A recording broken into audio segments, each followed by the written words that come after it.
자, 매주 목요일 흥미로운 엑스포의 세계로 날아가 봅니다. 레츠 엑스포 2030 부산 월드 엑스포 범시민 유치원의 백혜림 대리 어서 오세요. 안녕하십니까? 오늘은 또 어디로 가볼까요? 오늘은 우리 삶에 많은 변화를 가져온 네. 발명품과 엑스포에 대해 발명품. 이야기해 오늘의 볼까 주제는 합니다. 발명품. 발명품입니다. 네. 알겠습니다. 시작하면서 매번 에펠탑 얘기를 조금 빼놓을 수가 없는 것 같아요. 그렇죠. 매주 나왔어요. 그러니까요. 오늘도 에펠탑에 이제 엘리베이터가 네. 설치됐다는 거 네. 한번 말씀드려보고 얘는 뭐 거의 시작할 때마다 나오네요. 에펠탑은. 상징적일 수밖에 없는 것 같아요. 오케이, 네. 좋아요. 그러고 이제 최초의 엑스포였던 영국 수정궁 엑스포에서는 네. 지금 우리가 사용하는 화장실에 조금 그 옛날 버전이었던 수세식 화장실을 최초로 선보이기도 했고요. 또 샌프란시스코 엑스포에서는 네. 장거리 전화 통화 시연이 최초로 이루어지기도 했습니다. 전화 통화까지. 네. 네. 이렇게 엑스포를 통해서 이제 대중들에게 알려지게 된 여러 가지 신기술, 발명품에 대한 이야기, 또 그런 자기의 기술을 선보였던 세계의 천재들의 이야기를 오늘 조금 나눠볼까 합니다. 좋습니다. 신기술과 천재적인 발명가들에 대한 이야기 기대가 되는데 어디서부터 출발해 볼까요? 지금도 사람들 손에서 빼놓지 않는 물건부터 한번 시작해 보도록 하겠습니다. 뭐죠? 바로 핸드폰, 아, 그 시초가 되었던 없으면 큰일 전화기 나죠. 이야기. 전화기 얘기. 네, 시작해 보겠습니다. 방금 저희가 샌프란시스코 엑스포에서 장거리 전화 통화 기술이 최초로 시연되었다고 말씀드렸었는데, 그렇죠. 전화기와 이제 엑스포, 이 전화기의 역사와 엑스포가 사실은 뗄 수 없는 관계에 있습니다. 그래요? 전화기를 발명한 사람, 그리고 전화기 특허를 취득한 사람, 최초의 인물이 있습니다. 네. 누굴까요? 아, 알죠. 그 정도는 저도 좀 압니다. 벨. 네, 그러니까 맞습니다. 플레임을 하면 알렉산더 그레이엄 벨. 맞습니다. 네. 이 벨이 자신이 발명한 전화기를 대중 앞에 처음 공개했던 것이 네. 1876년 필라델피아 엑스포였습니다. 관람객 앞에서 직접 통화를 시연했다고 해요. 그 얼마나 떨리는 순간이었을지 상상도 안 가는데요. 네. 그렇게 시연 이후에 발명품 대상을 수상하게 됩니다. 당시 심사위원 중 한 명이었던 브라질 황제였어요. 페드로 2세가 소화기에서 흘러나온 벨의 목소리. 사느냐 죽느냐 그것이 네. 문제로다. 이 대사를 읊었다고 해요. 그러면서 이 물건이 말을 하네? 이러면서 엄청 놀랐다는 일화가 전해지고 있는데요. 네. 당시에는 뭐 물건에서 그렇게 목소리 나올 일이 그렇죠. 없었으니까 굉장히 놀랬을 법합니다. 또 다른 심사위원이었던 영국 과학자 있어요. 네. 윌리엄 톰슨 경은 미국에서 봤던 것들 중 가장 놀라운 물건이다. 그렇죠. 놀랄 수밖에 없죠. 그렇죠. 그런 극찬들을 아끼지 않으면서 언론의 관심도 당연히 뜨거워졌고요. 이렇게 필라델피아 엑스포는 전 세계에 전화가 보급되는 결정적인 발판이 되었다고 볼 수 있을 것 같아요. 네. 이 박람회 폐막 이후 4년 만에 전 세계에 25만 대의 전화기가 보급됐다고 합니다. 그 파급력이 정말 엄청났음을 알 수 있는 대목일 것 같습니다. 그러네요. 네네. 이후에도 전화기와 통신 기술의 발전 과정에 엑스포가 큰 역할을 했을 것 같은데 네. 어떻습니까? 아무래도 이 벨이 성공적으로 시연을 마친 만큼 그 이듬해 1877년에는 지금 AT&T라고 회사 들어보셨을까요? 네. 그 전신인 벨 전화회사를 설립했습니다. 그러면서 이제 전화선, 전화 교환대, 지하 전화선, 동전 전화기 같은 계속 업그레이드된 기술을 개발하고 상품화해 나간다고 보실 수 있겠고, 네. 그 결실을 또 한 번 엑스포를 통해서 선보이고 또 전파되고 이런 과정들이 계속 반복되는데요. 그렇군요. 간단하게 말씀드리면 네. 1893년 시카고 엑스포에서는 미국 동부죠. 보스턴과 뉴욕을 연결하는 최초의, 당시에는 그게 장거리였어요. 그죠? 그렇죠. 최초의 그렇죠. 장거리 통화를 시연했고, 또 얼마 뒤인 1915년 샌프란시스코 엑스포에서는 조금 더 긴 거리인 대륙을 횡단하는 전화선을 개통하게 됩니다. 그런 이후에는 1939년 뉴욕 엑스포에서는 네. 일전에는 왜 전화 교환수를 통해서 어디 연결해주세요 했던 그런 영화를 좀 접해보셨을 수 있을 것 같은데, 뉴욕 엑스포에서 드디어 그 전화 교환수 없이 개인 간 다이렉트로 이제 직접 통화를 가능하게 한 신기술을 보이기도 했었습니다. 네, 엑스포를 아주 효과적으로 또 영리하게 활용했다 이렇게 생각할 수 있을 맞습니다. 것 같고요. 전화 기술의 발전과 성장의 배경에 엑스포가 있었다니 역시 좀 흥미로운 부분인 것 같습니다. 네. 그런데 뭐 전화기만 그런 건 아니겠죠? 다른 발명품과 발명가 얘기들 어떤 얘기들이 있을까요? 발명 왕으로 불리는 인물인데 토마스 에디슨 또 이분을 빼놓을 수 빼먹을 수 없을 없죠. 것 같습니다. 뭐 초등학교 때부터 아주 그럼요. 네. 자주 올라왔던 이름이죠.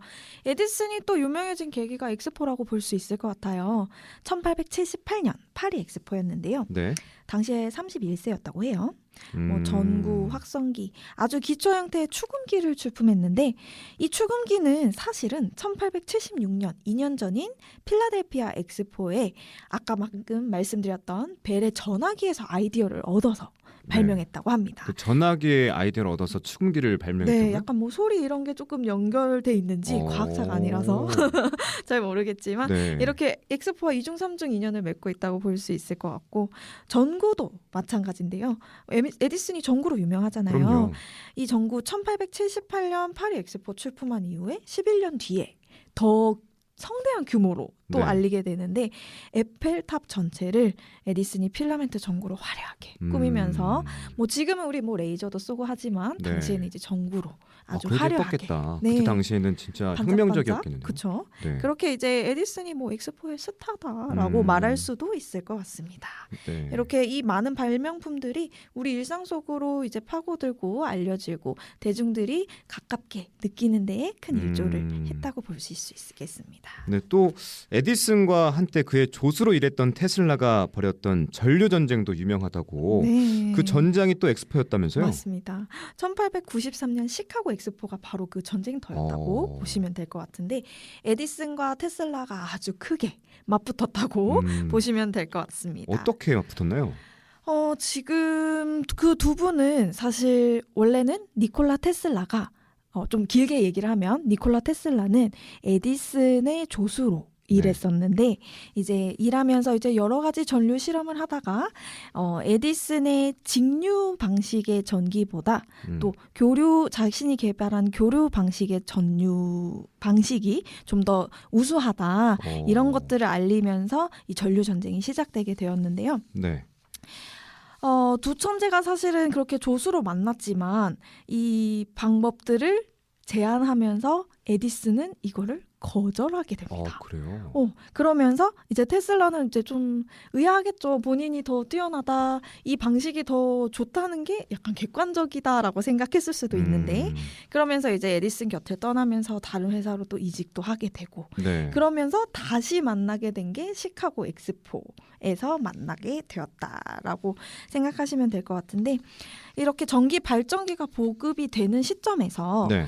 엑스포에 이제 보급되는 여러 가지 전력 동력원도 전기로 이제 증기에서 전기로 대체되게 되는데 이때 엑스포 전시장의 조명 시스템 엄청난 전력이 들어가는 조명 시스템 입찰에 에디슨과 테슬라가 각각 회사 각각 참가를 하게 되는 거죠. 네. 아까 말씀드렸던 에디슨은 직류 방식, 네. 테슬라는 교류 방식을 고집하게 됩니다. 이 입찰 방식에서 테슬라가 낙찰을 받게 되는 거죠. 그렇다 보니까 교류 방식이 더 낫다는 걸 입증받은 셈이 되는 거고 네. 그러면서 이제 결정적으로 이제 표준적으로 자리 잡게 되는 계기가 되었다고 보시면 될 것 같습니다. 에디슨 입장에서는 좀 자존심이 많이 상했을 것 같은데 또 이걸 뒤집으려고 애를 많이 썼다고요. 네, 아무래도 두 사람 좀 성품도 달랐을 것 같고 각자의 방식이 있었을 것 같고 에디슨은 또 자기 조수로 있었던 사람이 그러니까요. 자기를 약간 꺾었다라고 생각하면서 좀 자존심도 상했을 것도 같고 그래요.